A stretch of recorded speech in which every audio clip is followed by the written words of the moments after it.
Hey, I'm doing a response for my review of Detour.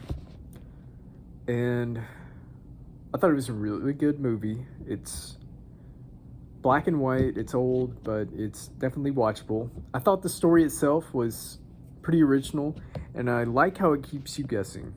It's got a very specific use of lighting that helps in adding layers to the story.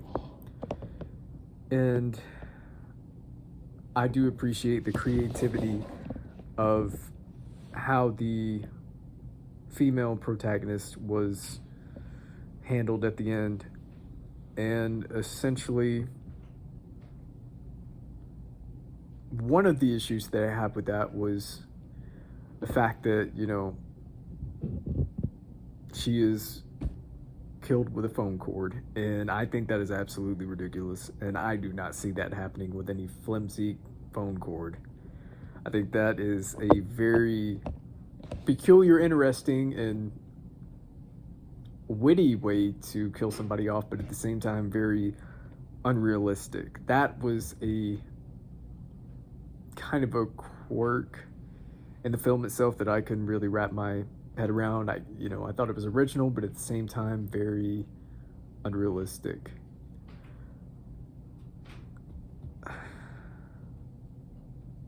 Another thing, I'm looking at my notes. So, to reiterate on what I said in the beginning, of where it allows the audience to really take flight with the idea of what's going on in this whole movie, is the retelling of his personal account as to what happened. And we can't quite tell if he's making this up or if he's retelling it as it happened. Did he actually murder him? Did he not? Was it all accidental? We can't tell what's what, and we're just left to really make our own decisions based on what we've seen and what he's told us. And something that elicited a very strong reaction to me was the actor himself. I thought he was very great.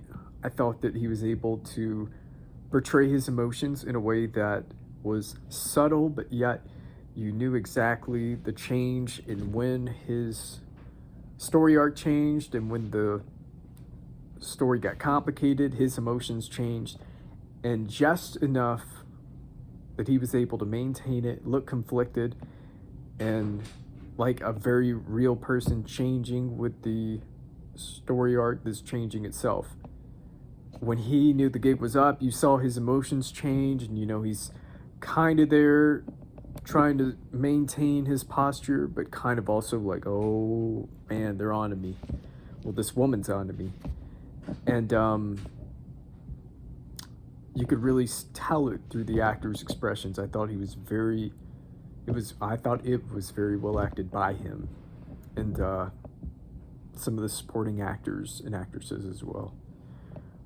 The actor himself actually reminds me of a smaller known actor today, Alden Ehrenreich.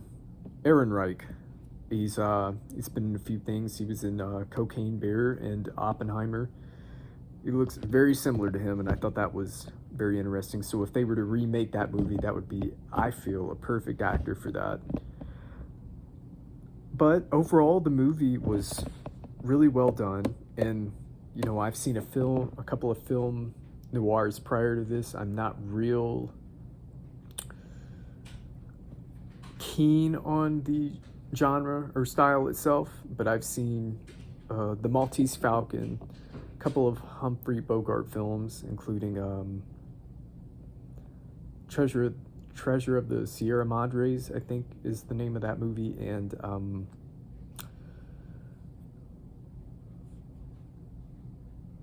the one classic one I can't recall right at the top of my head, but yeah, I've seen a few film noir films prior to this, but I really do understand the idea of the use of lighting in the black and white movies, and something that we see with the lighting in this movie that I've also seen in other movies prior to this one is the focus of light that's on the eyes, and then how everything else is shadowed out.